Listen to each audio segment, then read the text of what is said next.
ঘরের বউদের ব্যবহার শ্বশুরবাড়ির লোকজনের ওপর নির্ভর করে। শ্বশুরবাড়ির লোকজন যেমন আচরণ করবে, বউরাও ঠিক তেমনই আচরণ করবে। কামিনী জারিফের কথা পুরো না শুনেই চেয়ারে গিয়ে বসে রইলেন। কি যেন ভাবতে লাগলেন।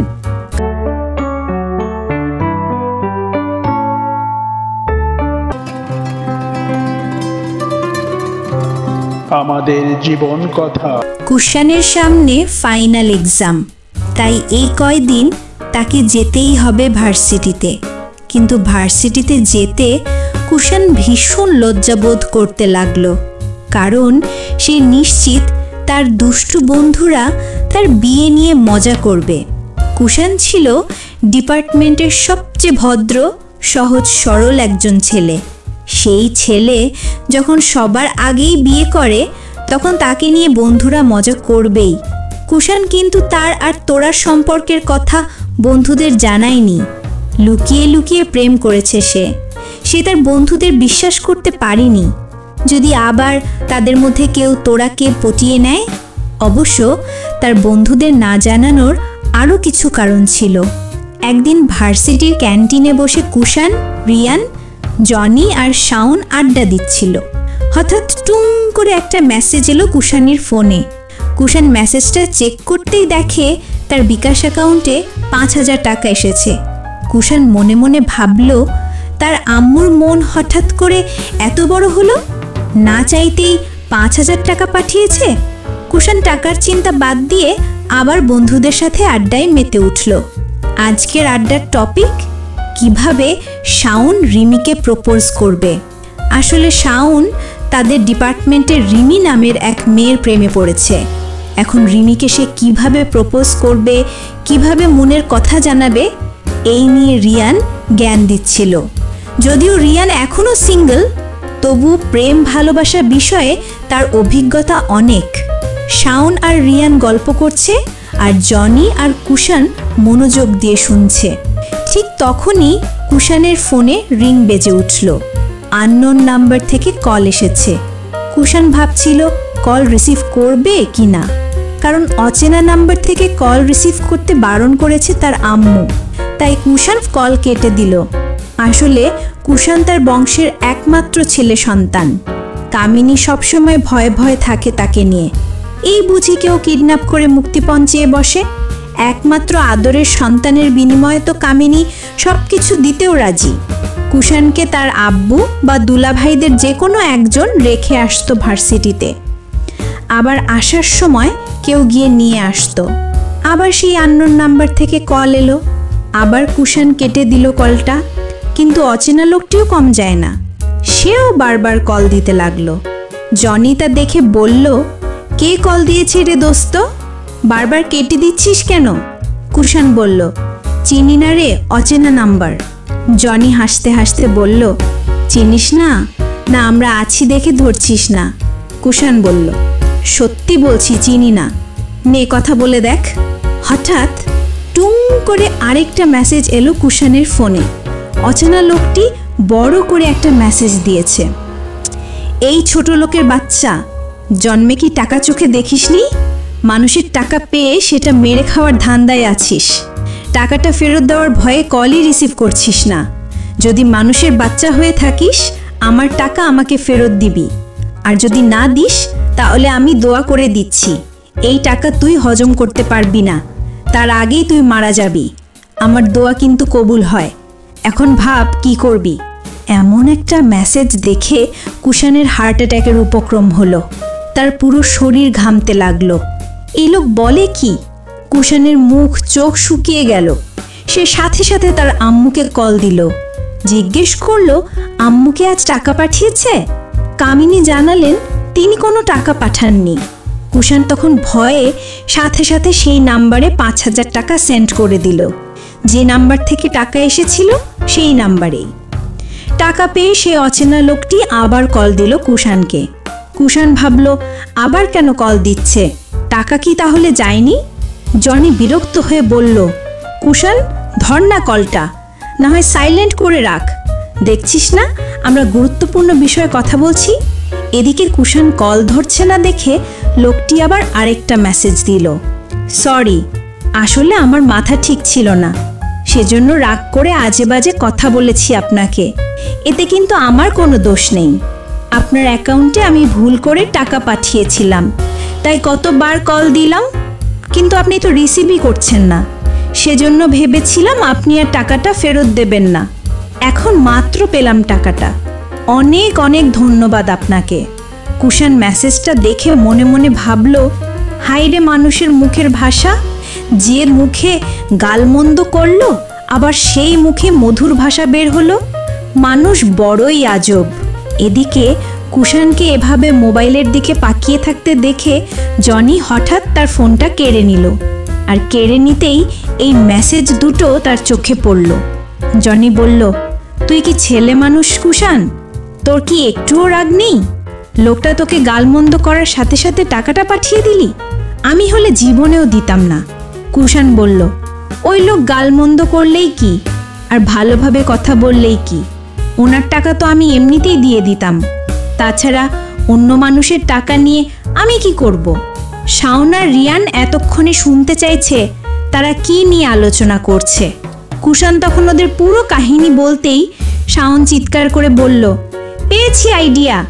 আমিও যদি এইভাবে রিমির মোবাইলে টাকা পাঠাই, তারপর টাকাটা ফেরত নেওয়ার জন্য কল করি, ও যখন আমার সাথে কথা বলবে আমি আমার আসল পরিচয় দিব না। এইভাবে যদি শুরু করি কেমন হবে? এবার আর কেউ আটকাতে পারবে না আমাদের প্রেম। রিয়ান বলল, আইডিয়াটা কিন্তু মন্দ না। শাওন কুষাণকে জড়িয়ে ধরে বলল, দোস্ত, তুই আজ একটা কাজের মতো কাজ করলি। এই বলে কুষাণ শাওনের গালে একটা কিস করলো।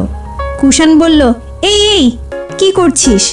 আমাকে এত ধন্যবাদ দিচ্ছিস কেন? ওই লোককে ধন্যবাদ দে যার টাকা ভুল করে এসেছে। শাওন বলল, তুই পরে দিয়ে দিস দোস্ত, আমি এখন যাই, বিকাশে কিছু টাকা উঠাই আগে। এবার আমার আর রিমির প্রেম কেউ আটকাতে পারবে না। এই বলে শাওন দ্রুত চলে গেল। হঠাৎ সেই অচেনা লোকটি আবার কল দিল। কুষাণ এবার বলল, লোকটা আবার কল দিয়েছে, কেন যে বারবার এত কল দিচ্ছে? এই বলে কুষাণ এবার রিসিভ করলো। জনি বলল, লাউড দে দোস্ত, আমরাও একটু শুনি। কুষাণ রিসিভ করে হ্যালো বলতেই অপর পাশ থেকে মিষ্টি সুরেলা কণ্ঠে তোরা বলল, সরি, আপনাকে আবার ডিস্টার্ব করলাম। আপনি তো ভুল করে 500 টাকা বেশি দিয়েছেন। কুষাণ তোরার কণ্ঠ শুনে হা হয়ে রইল, কারণ সে কখনোই ভাবেনি ইনি একজন মেয়ে হবেন। সে তো ভেবেছিল কোনো ছেলেই হবে। কুষাণকে এভাবে চুপ থাকতে দেখে জনি বলল, 500 টাকা আমি ইচ্ছে করেই দিয়েছি। এরকম 500,000 টাকা আমি রেগুলার কোনো ভিক্ষুককে দান করি। আজ না হয় ভিক্ষুকের বদলে আপনার মতো ছোট মন মানসিকতার মেয়েকে দিয়ে দিলাম। তোরা জনির কথা শুনে রাগান্বিত হয়ে বলল, শাট আপ, কি বলছেন এসব? ছোট মন মানসিকতা মানে? আমার সম্পর্কে জেনে বুঝে কথা বলুন। হ্যাঁ, যিনি কথা বলছি, খুব ছোট মন আপনার। তা না হলে আপনি এমন মেসেজ দিতেন না। সুন্দর করে তো বলতে পারতেন, আমার টাকা ভুল করে আপনার অ্যাকাউন্টে চলে গেছে। তা না করে কি ভাষা ইউজ করেছেন? ফালতু মেয়ে কোথাকার। তোরা তখন রাগ করে এক নিঃশ্বাসে বলল, তুই হলি একজন ছোট লোকের বাচ্চা, তোর অভদ্র। তোরে কল দেওয়াটাই উচিত হয়নি আমার। তোর 500 টাকা আমি আর ফেরত দেব না। এই টাকা তুলে ইচ্ছে মতো কোটি কোটি করে ছিঁড়ে পানিতে ফেলে দেব। যেমন করে তোকে কাছে পেলে করতাম, এখন সেই প্রতিশোধ টাকার উপর নেব। এই বলেই তোরা কল কেটে দিল। রিয়ান, জনি আর তোরার ঝগড়া দেখে হাসতে হাসতে শেষ হয়ে গেল। কিন্তু কুষাণের ভীষণ খারাপ লাগলো। সে জনিকে বলল, কি দরকার ছিল এভাবে ঝগড়া করার? শেষে তো তোকে ইচ্ছে মতো বকে দিল। জনি বলল, দাঁড়া, আমিও কম যাই না, নাম্বারটা দে তো, বেশি করে মিনিট তুলে ওকে দিনে রাতে জ্বালাবো। ও আমাকে গালিগালাজ করলো। কুষাণ বলল, দোস্ত বাদ দে, এখন যা হবার হয়ে গেছে। রিয়ান বলল, তোর কি মায়া লাগছে দোস্ত? দে, আমাকেও দে নাম্বারটা। এই বলে জনি আর রিয়ান তোরার নাম্বার নিয়ে নিল। ক্লাস শেষ হলে সবাই বাড়ি চলে গেল। কুষাণ গেল না, কারণ তাকে নেওয়ার জন্য কেউই আসেনি। সে অপেক্ষা করছিল তার আব্বুর জন্য। হঠাৎ টুং করে একটা মেসেজ এলো, তোরা 500 টাকা ফেরত দিয়েছে। কুষাণ কি মনে করে যেন কল দিল তোরাকে। এই কল দেয়াটাই তার জীবনের বড় ভুল ছিল। কে জানতো এইবার কথা বলেই সে অর্ধেক পটে যাবে। অবশ্য ভুল বললে ভুল হবে, কুষাণ আর তোরার প্রেম ভালোবাসা এই ঘটনাকে কেন্দ্র করেই শুরু হয়েছে। কুষাণ কল দিতেই তোরা রিসিভ করলো। কুষাণ কিছু বলার আগেই তোরা বলল, এই ছোট লোকের বাচ্চা, কল দিচ্ছিস কেন রে? মেয়ে মানুষের কণ্ঠ শুনে আর থাকতে পারলি না? খবরদার, আর কল দিবি না, তোর 500 টাকা তো ফেরত দিয়েছি। কুষাণ শান্ত কণ্ঠে বলল, হ্যাঁ পেয়েছি, মাত্র আসলো। মাত্র আসলো? আমি তো অনেক আগে পাঠিয়েছি। কুষাণ বলল, কিন্তু আপনি তো তখন বললেন পাঠাবেন না টাকাটা, টাকাটা নাকি ছিঁড়ে টুকরো টুকরো করে পানিতে ফেলে দেবেন। তোরা বলল, তোর কথাবার্তা শুনে আমার মেজাজ বিগড়ে গিয়েছিল, সেজন্য বলেছিলাম। পরে ভাবলাম মানুষের টাকা কেন নষ্ট করব এভাবে। কুষাণ হাসতে হাসতে বলল, আমি ছিলাম না ওটা, আমার বন্ধু জনির সাথে আপনি ঝগড়া করেছেন। আপনিও যেমন, আমার বন্ধুও তেমন। তোরা বলল, নিজে আবল তাবল কথা বলে এখন বন্ধুর দোষ দিচ্ছেন? আমাকে কি পাগল পেয়েছেন? রাখেন ফোন। সত্যি বলছি, আমি বলিনি কিছু। আমার বন্ধুরা কিন্তু আপনার নাম্বার নিয়েছে, ওরা আপনাকে এখন দিনের আপে বিরক্ত করবে। তোরা বলল, ওরে আমার শুভাকাঙ্ক্ষী রে, কি উপকারটাই না করতে এসেছে। রাখেন এখন, আর খবরদার কল দিবেন না। কুষাণ, আর কেন দিব কল? টাকাটা আসলো সেজন্য জানানোর জন্য দিলাম। আল্লাহ হাফেজ, ভালো থাকবেন। এই বলে কুষাণ কল কেটে দিল। ওই দিনের পর থেকে তোরার কথা দিনে রাতে মনে হতে থাকে কুষাণের। কেন জানি তোরার কণ্ঠ শুনেই কুষাণ পটে যায়। কুষাণ মনের অজান্তেই তোরার নাম্বারটা সেভ করে রাখে, আর তখনই সে হোয়াটসঅ্যাপে মিষ্টি তোরার ছবি দেখতে পায়। গালে হাত দিয়ে এক চোখ বন্ধ করে জিহ্বা বের করে তোলা ছবিটা হোয়াটসঅ্যাপের প্রোফাইলে লাগিয়েছে তোরা। তবে কুষাণ আর নিজের থেকে কল দেয় না তোরাকে, আর তোরাও কল দেয় না। কিন্তু 1 সপ্তাহ পর হঠাৎ তোরা নিজেই কল দেয় কুষাণকে, আর বলে, আমাকে একটা হেল্প করতে পারবেন? কি হেল্প? আপনার বন্ধুদের ঠিকানা দিতে পারবেন? কেন, কি করবেন? তোরা রাগান্বিত হয়ে বলল, ওই ছোট লোকের বাচ্চাদের উচিত শিক্ষা দেব, ওদের বাদামাকে এসব কল রেকর্ড শোনাবো, ফোন করে কি সব আজে বাজে কথা বলছে আমাকে। কুষাণ বলল, আপনাকে তো আগেই বলেছিলাম আমার বন্ধুরা ভীষণ দুষ্টু। আচ্ছা, আপনি কি খুব রাগী? সবসময় এত রেগে রেগে কথা বলেন কেন? হ্যাঁ রাগী, আমার কণ্ঠই এমন। এত সুন্দর একটা মেয়ের কিন্তু এত বেশি রাগ ভালো না, রাগকে কন্ট্রোল করতে হবে। আমি সুন্দর না অসুন্দর তা বুঝলেন কিভাবে? আপনার কণ্ঠ শুনেই বুঝতে পেরেছি আপনি ভীষণ সুন্দর। তোরা বলল, এসব আজাইরা কথা বাদ দিয়ে যা বললাম সেটা করেন, ওনাদের ঠিকানা দিন, আমি আর আমার বান্ধবীরা মিলে উচিত শিক্ষা দিয়ে আসবো সবাইকে। তোরাকে চিনতে ভুল করেছেন ওনারা। গোলাপি রঙের কাপড়ে সোনালি সুতা দিয়ে কাজ করা কালো পাড়ের একটা সুতি শাড়ি পরে নিল তোরা। ভেজা চুলগুলো ঘাড়ের ওপর এলিয়ে দিয়ে হালকা সাজগোজ করে রুম থেকে বের হলো সে। রুম থেকে বের হওয়ার আগে চাবির গোছাটা আঁচলে বেঁধে নিতে ভুলল না। কুষাণ এখনো ওঠেনি, কি শান্তিতে ঘুমাচ্ছে। তোরা সেই কখন থেকে ঘরের মধ্যে ঘোরাঘুরি করছে সেদিকে তার বিন্দু মাত্র খেয়াল নেই। তবে তোরাকে আজ একটু সকাল সকাল উঠতে হয়েছে। শুধু আজ না, এখন থেকে প্রতিদিন তোরাকে সকালবেলা উঠতে হবে, কারণ কামিনী নিজে তোরার হাতে সংসারের চাবি তুলে দিয়েছে। সংসারের পুরো দায়িত্ব এখন তোরার। ঘরের একমাত্র বউ হিসাবে সব কিছু দেখার দায়িত্ব এখন তোরারই। টুনি আর জয়া তোরার আগেই রান্নাঘরে ঢুকেছে। তোরাকে দেখে টুনি জিজ্ঞেস করলো, আজ কি কি রান্না হবে ভাবি? তোরা বলল, আগের নিয়মেই সব কিছু চলবে, তোমরা খাবারের মেনু বের করে রান্না শুরু করে দাও, নিজের মতো করে কাজ করবে। আজ থেকে কেউ আর তোমাদের ওপর হুকুমদারি করতে পারবে না, তোমাদের সাথে আমিও রান্না করব, ওকে? ঠিক আছে ভাবি। এই বলে টুনি আর জয়া কাজে লেগে গেল। কত বছর ধরে কাজ করছে তারা এ বাড়িতে। আজ মনে হচ্ছে কেউ তাদের সাথে এভাবে কথা বলল। এতদিন লুৎফা ছিল রান্নাঘরের দায়িত্বে। সে সারাক্ষণ শুধু বকাবকি করত, কোনো জিনিস একটু এদিক ওদিক হলেই গালিগালাজ করত। তোরা টুনি আর জয়াকে সব বুঝিয়ে দিয়ে রান্নাঘর থেকে বের হতেই দেখল শাহিন, মাহিন, তুহিন একসাথে এদিকেই আসছে। তোরা ওদের দেখে এগিয়ে গিয়ে বলল, দুলাভাই আপনারা এত সকালে? শাহিন বলল, প্রতিদিনের অভ্যেস তো, তাই ঘুম ভেঙে গেছে। ও আচ্ছা, আপনাদের কিছু লাগলে বলবেন, চা বা কফি কিছু দেব? না না, লাগবে না কিছু। আমরা আসলে তোমাকে একটা ধন্যবাদ দিতে এসেছি। সব তোমার জন্যই সম্ভব হয়েছে। তোরা আমাদেরকে যেভাবে এই বাড়ির লোকজন ব্যবহার করেছে, সত্যি আমরা কারো সামনে মুখ দেখাতে পারতাম না। আজ থেকে আমাদেরও একটা কাজ হবে, আমরাও অফিসে যাব। সত্যি খুব আনন্দ হচ্ছে আমাদের। শাহিনের কথা শুনে তোরা বলল, ইটস ওকে দুলাভাই, ধন্যবাদ দিতে হবে না। আর হ্যাঁ, মনোযোগ দিয়ে কাজ করবেন, সব কিছু ভালোভাবে বুঝে নেবেন।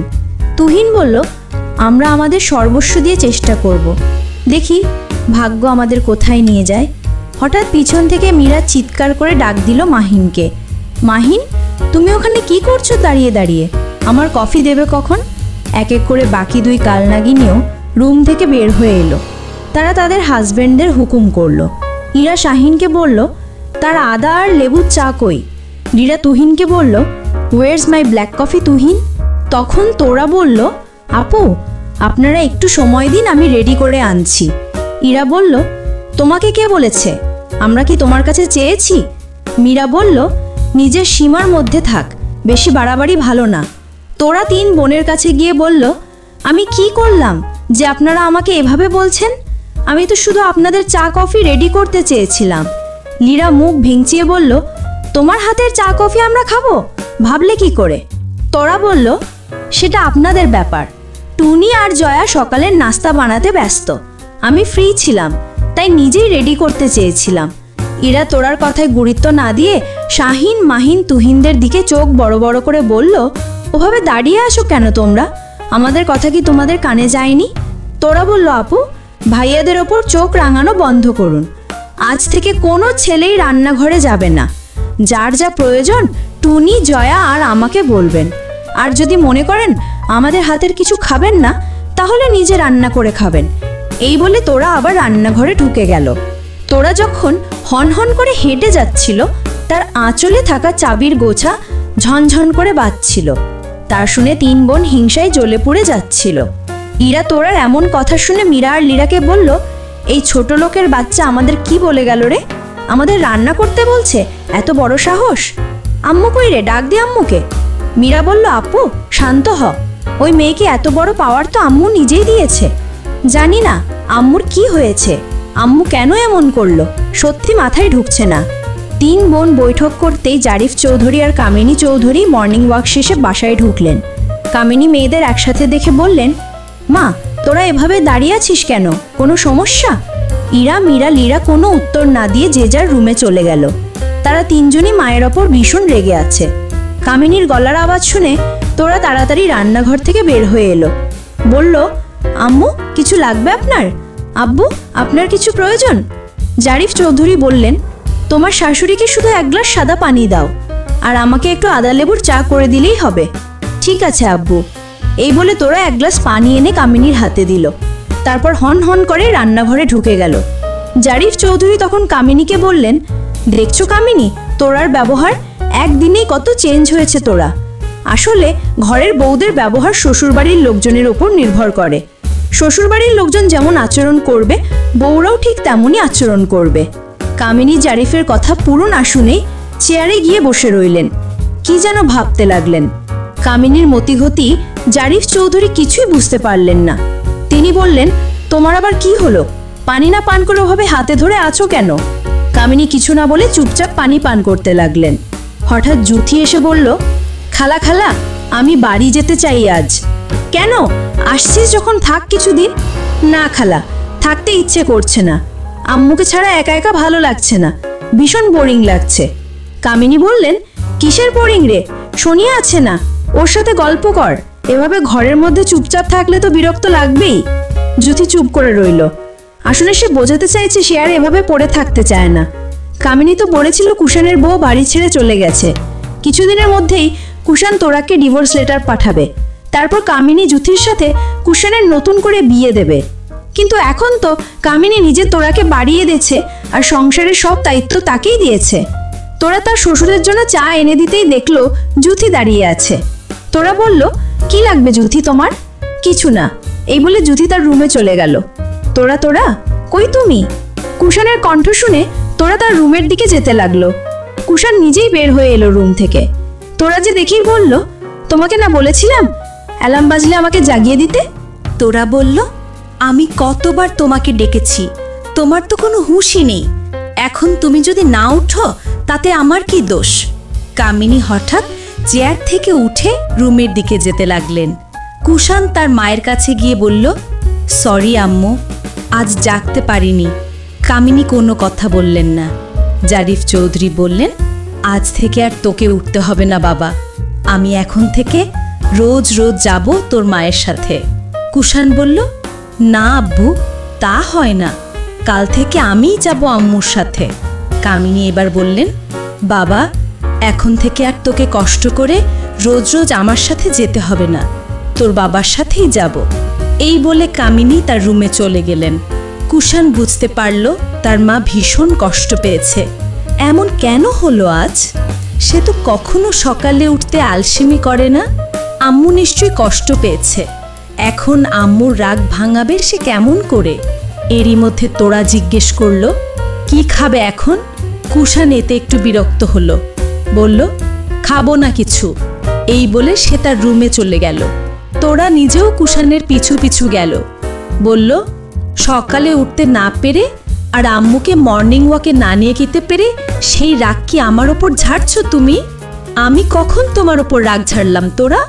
তাহলে আমার সাথে রাগী গলায় কথা বললে কেন? তুমি কিছু খাবে মা, সেটা তো ভালো করে বলতে পারতে। তা না করে মেজাজ দেখিয়ে বললে কিছুই খাবো না। কিন্তু তুমি তো এই সময় কফি খাও। কুষাণ বলল, তোরা, তুমি কি এই সকাল সকাল আমার সাথে ঝগড়া করতে চাও? আমি তো ভালোভাবেই বললাম আমি কিছু খাবো না। তুমি এখন যাও তো আমার সামনে থেকে। তোমার ঘ্যানোর ঘ্যানোর আমার ভালো লাগছে না এখন। ঘ্যানোর ঘ্যানোর করছি আমি? আমার কথা তোমার কাছে এখন ঘ্যানোর ঘ্যানোর মনে হচ্ছে? একদিনেই এত অসহ্য হয়ে গেলাম আমি? ও মোর আল্লাহ, বাঁচাও আমাকে। এই বলে কুষাণ নিজেই রুম থেকে বের হয়ে গেল। সকালের নাস্তা রেডি হয়ে গেছে। টুনি আর জয়া সব খাবার একে একে টেবিলে আনছে। সবাই নাস্তা করতে আসছে, শুধু ইরা, মীরা, লীরা আসেনি।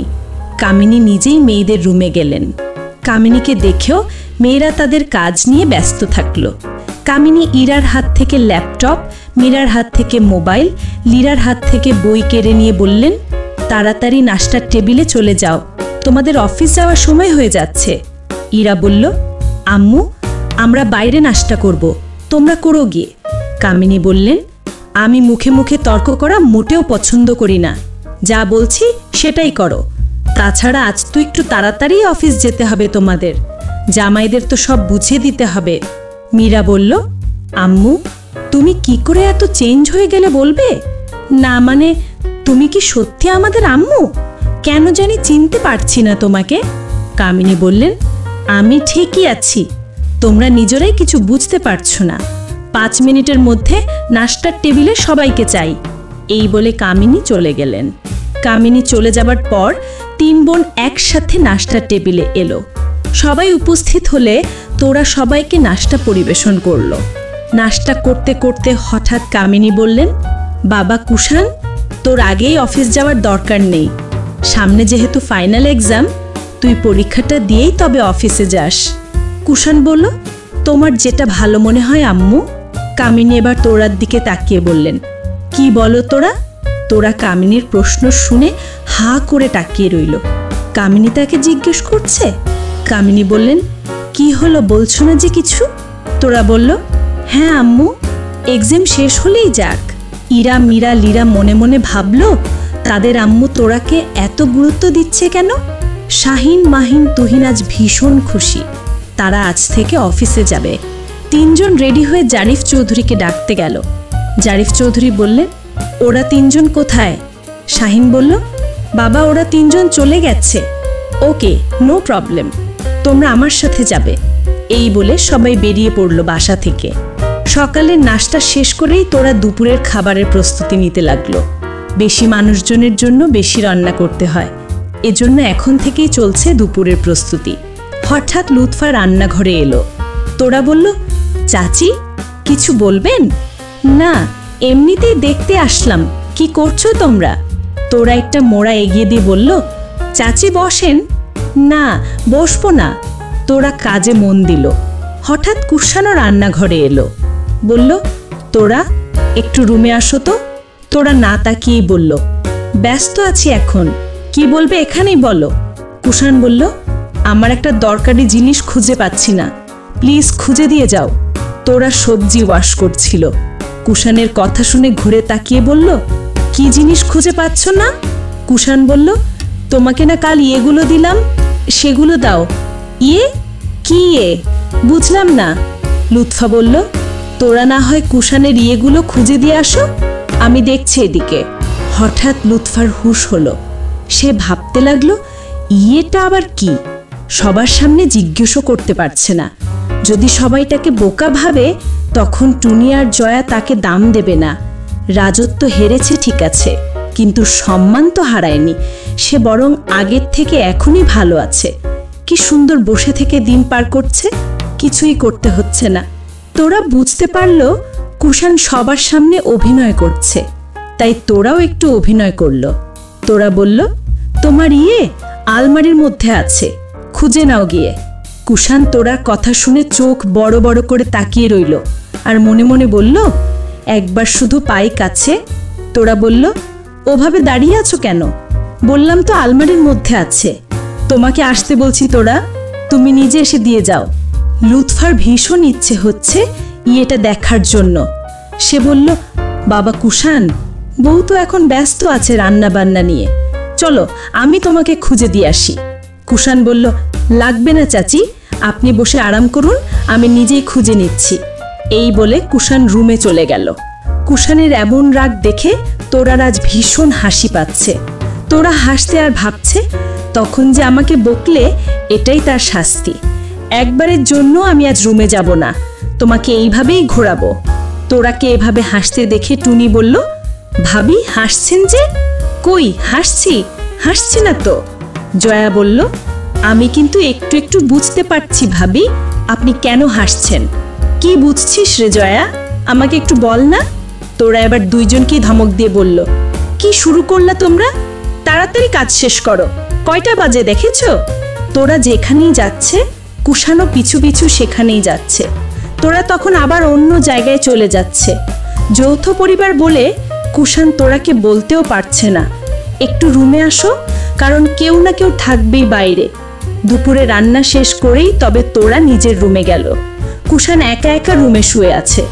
নতুন বিয়ে করেছে বলে ভার্সিটিতেও যাচ্ছে না, কারণ বন্ধুরা তার বিয়ে নিয়ে খুব খেপাবে। সবার মধ্যে সেই প্রথম বিয়ে করেছে। তোরাকে রুমে আসতে দেখে কুষাণ এক লাফ বিছানা থেকে নেমে এলো। বলল, কি দরকার ছিল রুমে আসার? রান্নাঘর তো এখন তোমায় ভীষণ মিস করবে। তোরা কোনো উত্তর দিল না। সে ড্রেস আর তোয়ালে নিয়ে ওয়াশরুমের দিকে যেতে লাগলো। কুষাণ তোয়ার হাত টেনে ধরল। বলল, আমি কিছু বলছি তোমাকে, তুমি কি শুনতে পাচ্ছ না আমার কথা? তোরা হাত ঝাটকা দিয়ে বলল, আমার দেরি হয়ে যাচ্ছে কুষাণ, কিছুক্ষণ পর সবাই দুপুরের খাবারের জন্য টেবিলে বসবে। কুষাণ বলল, সারাক্ষণ যদি শুধু রান্না বান্না খাওয়া দাওয়া এসবের পেছনেই পড়ে থাকো, তাহলে আমাকে সময় দেবে কখন? তোমাকে আবার কিসের সময় দিতে হবে? পুরো রাত তো পড়ে আছে। না মানে, আমি কিন্তু সেই সময়ের কথা বলছি না তোরা, তুমি কিন্তু 2 লাইন বেশি বেশি বুঝছো। আমি কিন্তু তোমার মতো অত অভদ্র না। তুমি তো জানোই ভদ্র একটা ছেলে আমি। হ্যাঁ, আমি তো জানি তুমি কতটা ভদ্র ছেলে। তাহলে তুমি কোন সময়ের কথা বলছো কুষাণ? কিছু না। ওকে। এই বলে তোরা আবার ওয়াশরুমের দিকে গেল। কুষাণ হঠাৎ তোরাকে পিছন থেকে জড়িয়ে ধরল। তোরার কাঁধে বানবরত চুমু খেতে লাগলো। তোরা বলল, কি হচ্ছে কুষাণ? কুষাণ সামনে গিয়ে বলল, আমার এখন প্রেম প্রেম লাগছে। মানে? না মানে, আমি এখন ভালোবাসবো তোমাকে। বুঝলাম না। কুষাণ এক নিঃশ্বাসে বলল, আমি বোঝাতে পারবো না কিছু, আর কিছু বলতেও পারবো না। তোমাকে এখন থেকে নিজের থেকে বুঝে নিতে হবে। আমি যখন ডাক দেব তখনই তোমাকে রুমে আসতে হবে, আর যখন বলবো আমার প্রেম প্রেম লাগছে তখন বুঝতে হবে আমি তোমাকে আদর করতে চাই। এই বলে কুষাণ তোরাকে কিস করতে লাগলো।